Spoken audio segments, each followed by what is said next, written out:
Hello, എങ്ങനെയാണ് wild turmeric soap വീട്ടിലുണ്ടാക്കുക എന്നുള്ളത് നമുക്ക് നോക്കിയാലോ. അതിന് വേണ്ട ഇൻഗ്രീഡിയൻസ് ഞാൻ പറയാം. ഫസ്റ്റ് നമുക്ക് വേണ്ടത് കോക്കനട്ട് ഓയിലാണ്. 59 ഗ്രാംസാണ് എടുത്തിട്ടുള്ളത്. പിന്നെ ഒലീവ് ഓയിൽ 39 ഗ്രാംസ് എടുത്തിട്ടുണ്ട്. പിന്നെ നമുക്ക് വേണ്ടത് കസ്തൂരി മഞ്ഞൾ 1 ഗ്രാമാണ് എടുത്തിട്ടുള്ളത്. പിന്നെ ഹണി എടുത്തിട്ടുണ്ട് 1 ഗ്രാം. പിന്നെ നമുക്ക് വേണ്ടത് എസെൻഷ്യൽ ഓയിലാണ്. എസെൻഷ്യൽ ഓയിൽ ഞാൻ യൂസ് ചെയ്തിട്ടുള്ളത് ഫ്രാങ്കിസെൻസ് എസെൻഷ്യൽ ഓയിലാണ്.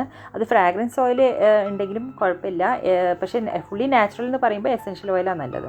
പിന്നെ നമുക്ക് വേണ്ടത് ഡിസ്റ്റിൽ വാട്ടർ നമുക്ക് 31 ഗ്രാംസ് വേണം.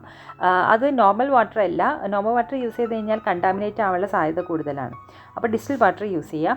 പിന്നെ അടുത്തത് നമുക്ക് വേണ്ടത് ലൈ ആണ്. ലൈ എന്ന് പറഞ്ഞു കഴിഞ്ഞാൽ കോസ്റ്റിക് സോഡ അല്ലെങ്കിൽ സോഡിയം ഹൈഡ്രോക്സൈഡ് എന്നൊക്കെ പേരുണ്ട്. അപ്പോൾ ഇതാണ് വേണ്ടത്. ഇത് നമുക്ക് 14 ഗ്രാംസ് ആണ് വേണ്ടത്. ഇതിൻ്റെ ഇൻഗ്രീഡിയൻസ് ഞാൻ ഡിസ്ക്രിപ്ഷനിൽ കൊടുക്കുന്നുണ്ട്. അപ്പോൾ നമുക്ക് നോക്കാം എങ്ങനെയാണെന്ന്. സ്റ്റെപ്പ് എന്ന് പറഞ്ഞു കഴിഞ്ഞാൽ കോസ്റ്റിക് സോഡ വാട്ടറിൽ ഡിസോൾവ് ചെയ്യുക എന്നുള്ളതാണ്. അപ്പോൾ അത് ചെയ്യുന്നതിന് മുന്നേ നമ്മൾ എന്ത് കോസ്മെറ്റിക് പ്രൊഡക്ട്സോ എന്ത് സോപ്പ് മേക്കിങ്ങോ ഒക്കെ ചെയ്യുകയാണെങ്കിലും ഗ്ലൗസ് നിർബന്ധമായിട്ട് നമ്മൾ ധരിച്ചിരിക്കണം. പിന്നെ കോസ്റ്റിക് സോഡ ചെയ്യുമ്പോൾ പ്രത്യേകിച്ച്, പിന്നെ അതുപോലെ മാസ്ക്, പിന്നെ ഐ ഗോഗിൾസ് ഉണ്ടെങ്കിൽ അത് ഒക്കെ ധരിക്കുന്നത് നല്ലതാണ്.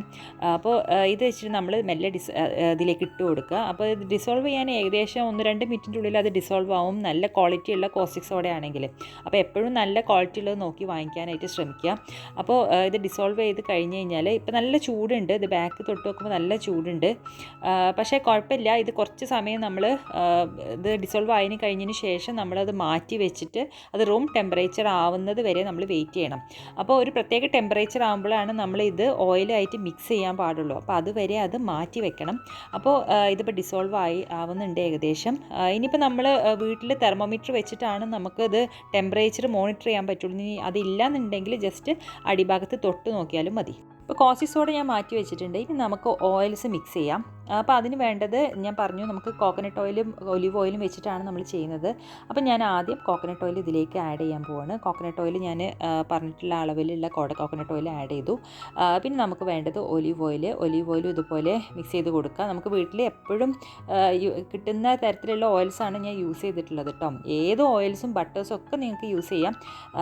എപ്പോഴും അവൈലബിൾ ഇതായതുകൊണ്ടാണ് ഞാൻ ഇത് യൂസ് ചെയ്തത്.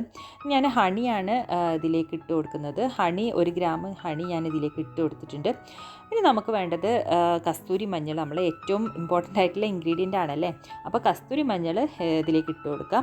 ആദ്യം സ്പാച്ചുല നമുക്ക് വളരെ ഇമ്പോർട്ടൻ്റ് ആയിട്ടുള്ള ഒരു ടൂളാണ്. അപ്പോൾ ഈ സ്പാച്ചുല വെച്ചിട്ട് ഇത് ജസ്റ്റ് മിക്സ് ചെയ്ത് കൊടുക്കുക, നന്നായിട്ട് മിക്സ് ചെയ്യാം. അത് പെട്ടെന്ന് ഈ പൊടി ഇതുപോലത്തെ പൊടികളാകുമ്പോൾ അത് പെട്ടെന്ന് ഓയിലായിട്ട് മിക്സ് ആവില്ല. അപ്പോൾ ആദ്യം സ്പാച്ചുല വെച്ചിട്ട് ജസ്റ്റ് ഇളക്കി കൊടുത്തതിന് ശേഷം നമുക്ക് ബ്ലെൻഡർ യൂസ് ചെയ്യാം. ഹാൻഡ് ബ്ലെൻഡർ ഞാൻ യൂസ് ചെയ്തിട്ട് നമുക്ക് നന്നായിട്ട് ഇത് മിക്സ് ചെയ്ത് കൊടുക്കാം. ഇപ്പോൾ തന്നെ നല്ല കളറ് വരും കേട്ടോ. അത് നല്ല ഓറഞ്ച് കളറിൽ ഇത് വരും. അപ്പോൾ നല്ലൊരു രസമാണ് ഇത് കാണാനായിട്ട്. അപ്പോൾ നന്നായിട്ട് ഇത് ബ്ലെൻഡ് ചെയ്ത് കൊടുക്കുക. കോസ്റ്റിക് സോഡ തണുക്കുമ്പോഴേക്കും നമുക്ക് ഇത് സോപ്പ് മേക്കിങ്ങിന് ആവശ്യമായിട്ടുള്ള ടൂൾസ് ഒന്ന് പരിചയപ്പെടാം. നമുക്ക് ആദ്യം വേണ്ടത് വെയിങ് സ്കെയിലാണ്. ഇത് നമ്മൾ മിക്കവാറും വീടുകളിൽ ഉണ്ടാവും. പിന്നെ നമുക്ക് അടുത്ത് സ്പാച്ചുല വേണം. ഇത് നമുക്ക് അടുത്ത ഇമ്പോർട്ടൻ്റ് ആയിട്ടുള്ള ഒരു ടൂൾ എന്ന് പറഞ്ഞു കഴിഞ്ഞാൽ ഹാൻഡ് ബ്ലെൻഡറാണ്. ഇതെന്ന് വെച്ചാൽ ഹാൻഡ് ബ്ലെൻഡർ യൂസ് ചെയ്യുകയാണെങ്കിൽ 2-3 മിനിറ്റിൻ്റെ ഉള്ളിൽ നമുക്ക് ട്രേസ് ഫോം ചെയ്യും സോപ്പ് ബാറ്ററിൻ്റെ. അതെന്താ വെച്ചാൽ ഹണി കൺസിസ്റ്റൻസി ആവും. അതാണ് ട്രേസ് ഫോം ചെയ്യുക എന്ന് പറഞ്ഞു കഴിഞ്ഞാൽ. അതായി കഴിഞ്ഞ് കഴിഞ്ഞാൽ നമുക്ക് മോൾഡിലേക്ക് അത് ഒഴിക്കാൻ പറ്റും. പിന്നെ നമുക്ക് സോപ്പിന് ഒരു മോൾഡ് വേണം. ഇത്രയാണ് മെയിൻ ആയിട്ടുള്ള ടൂൾസ് വരുന്നത്. ഇത് വെച്ചിട്ടാണ് നമ്മൾ സോപ്പ് ചെയ്യുന്നത്. പിന്നെ നമുക്ക് അടുത്ത ടൂൾ എന്ന് പറഞ്ഞു കഴിഞ്ഞാൽ തെർമോമീറ്ററാണ്. തെർമോമീറ്റർ നമുക്കറിയാമല്ലോ, ഒരു സർഫസിൻ്റെ മുകളിൽ വെച്ച് കഴിഞ്ഞാൽ ടെമ്പറേച്ചർ അത് മോണിറ്റർ ചെയ്യും. അപ്പോൾ ഇത് പ്രത്യേകിച്ച് ചൂടായതുകൊണ്ട് നമുക്ക് തെർമോമീറ്റർ ആവശ്യമാണ്. അപ്പോൾ അത് ഇൻഫ്രാറെഡ് തെർമോമീറ്റർ ആണെങ്കിൽ ബെറ്ററാണ്. അപ്പോൾ ഇനി അതില്ലാന്നുണ്ടെങ്കിൽ ചെറിയൊരു ബാച്ചൊക്കെ ആണെന്നുണ്ടെങ്കിൽ നമുക്ക് ആ പാത്രത്തിൻ്റെ അടിഭാഗത്ത് തൊട്ട് നോക്കിയാൽ തന്നെ മനസ്സിലാവും അത് ചൂടുണ്ടെന്നുണ്ടെങ്കിൽ അത് യൂസ് ചെയ്യാനായിട്ടില്ല. അത് കൂളാവുന്ന വരെ നമ്മൾ മാറ്റി വെക്കണം. കോസ്റ്റിക് സോഡ ചൂടാറിയിട്ടുണ്ട്. അപ്പോൾ നമുക്കിനി ഇതിലേക്ക് അത് ഒഴിച്ചു കൊടുക്കാം. അപ്പോൾ അതിന് ഒരു സ്ട്രെയിനർ എപ്പോഴും യൂസ് ചെയ്യുക. കാരണം കോസ്റ്റിക് സോഡിൻ്റെ മുകളിൽ ചിലപ്പോൾ എന്തെങ്കിലും പാർട്ടിക്കിൾസൊക്കെ ഒരു വൈറ്റ് കളറിൽ വരും. അപ്പോൾ അതൊക്കെ സ്ട്രെയിനറിൽ കുടുങ്ങാൻ വേണ്ടിയിട്ടാണ് നമ്മൾ സ്ട്രെയിനർ യൂസ് ചെയ്യുന്നത്. അപ്പോൾ അത് മെല്ലെ ഒഴിച്ചു കൊടുത്തതിന് ശേഷം മെല്ലെ സ്പാച്ചുല വെച്ചിട്ട് ഇളക്കി കൊടുക്കുക. ചെറുതായിട്ടൊന്ന് മിക്സ് ചെയ്തതിന് ശേഷം ഹാൻഡ് ബ്ലെൻഡർ യൂസ് ചെയ്യുന്നതാവും ബെറ്റർ. ഇപ്പോഴും നമ്മൾ എസെൻഷ്യൽ ഓയിൽ യൂസ് ചെയ്തിട്ടില്ല. അത് ഏറ്റവും ലാസ്റ്റ് ട്രേസ് ഫോം ചെയ്തതിന് ശേഷം മാത്രമേ എസെൻഷ്യൽ ഓയിൽ യൂസ് ചെയ്യാൻ പാടുള്ളൂ കേട്ടോ, ഒഴിക്കാൻ പാടുള്ളൂ. ഇപ്പോൾ ഞാൻ ഹാൻഡ് ബ്ലെൻഡർ വെച്ചിട്ട് ചെറുതായിട്ടൊന്ന് ബ്ലെൻഡ് ചെയ്യുന്നുണ്ട്. അപ്പോൾ തന്നെ കണ്ടോ കളറ് മാറുന്നത്, നല്ല പ്യുവർ ഓറഞ്ച് കളർ നമുക്ക് കിട്ടിയിട്ടുണ്ട് അല്ലേ. അത് നല്ല ബ്യൂട്ടിഫുൾ ആയിട്ടില്ല ആ കളറ്. അപ്പോൾ നന്നായിട്ട് ഇത് ബ്ലെൻഡ് ചെയ്യുമ്പോൾ ഏകദേശം ഒരു ഹണി കൺസിസ്റ്റൻസി ആയി വന്നിട്ടുണ്ട്. ഇത് കുറച്ചുകൂടി ഒന്ന് ബ്ലെൻഡ് ചെയ്ത് കഴിഞ്ഞതിന് ശേഷം നമുക്ക് എന്ത് ചെയ്യാം, എസൻഷ്യൽ ഓയിൽ ഇതിലേക്ക് ഒഴിച്ചു കൊടുക്കാം.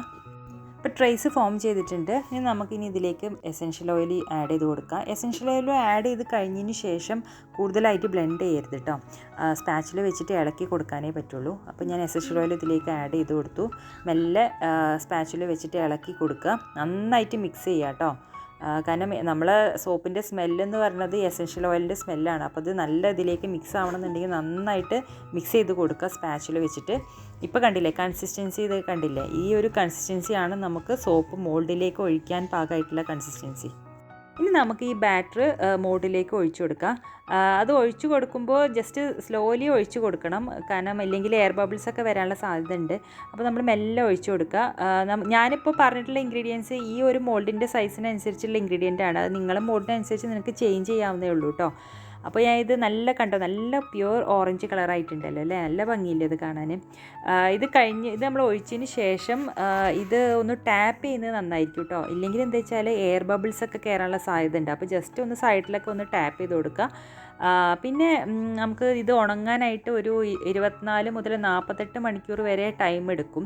പക്ഷേ ഓരോ ഇൻഗ്രീഡിയൻസിനനുസരിച്ചായിരിക്കും ടൈം എടുക്കുക. ചിലത് പെട്ടെന്ന് 24 മണിക്കൂറിനുള്ളിൽ തന്നെ അത് ഉണങ്ങും, ചിലത് 48 hours ഒക്കെ എടുക്കും. അപ്പോൾ നിങ്ങൾ യൂസ് ചെയ്യുന്ന ഇൻഗ്രീഡിയൻസിനനുസരിച്ചാണ് ടൈം എടുക്കുക. അപ്പോൾ ഇതിപ്പോൾ നമുക്കൊരു 24 hours കഴിഞ്ഞിട്ടൊന്ന് മോണിറ്റർ ചെയ്ത് നോക്കാം ആയിട്ടുണ്ടോ എന്നുള്ളത്. ഇപ്പോൾ ഇത് 24 hours ആയിട്ടുണ്ട്. നമുക്കൊന്ന് ഡീമോൾഡ് ചെയ്ത് നോക്കാം. ഇത് ഡീമോൾഡ് ചെയ്ത് കഴിഞ്ഞിട്ട് നമുക്ക് നെക്സ്റ്റ് ഡേ ഇത് യൂസ് ചെയ്യാൻ പറ്റില്ല. കാരണം എന്താ വെച്ചാൽ കോൾഡ് പ്രോസസ് സോപ്സിന് normally 4 to 6 weeks curing period പറഞ്ഞിട്ടുണ്ട്. അപ്പോൾ നമ്മളിത് ക്യൂറിങ് പീരീഡ് എന്ന് പറഞ്ഞു കഴിഞ്ഞാൽ ഓപ്പൺ എയറിൽ ജസ്റ്റ് വെക്കുക, ഇത് യൂസ് ചെയ്യാതെ.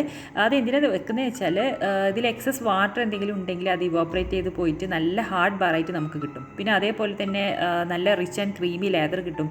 പിന്നെ നമ്മൾ ഫ്രാഗ്രൻസ് ഒക്കെ യൂസ് ചെയ്തിട്ടുണ്ടെങ്കിൽ അത് എൻഹാൻസ് ചെയ്യാനും കളർ സ്റ്റേബിൾ ആവാനും ഒക്കെ ഈ ക്യൂറിങ് പീരീഡ് ഹെൽപ്പ് ചെയ്യും.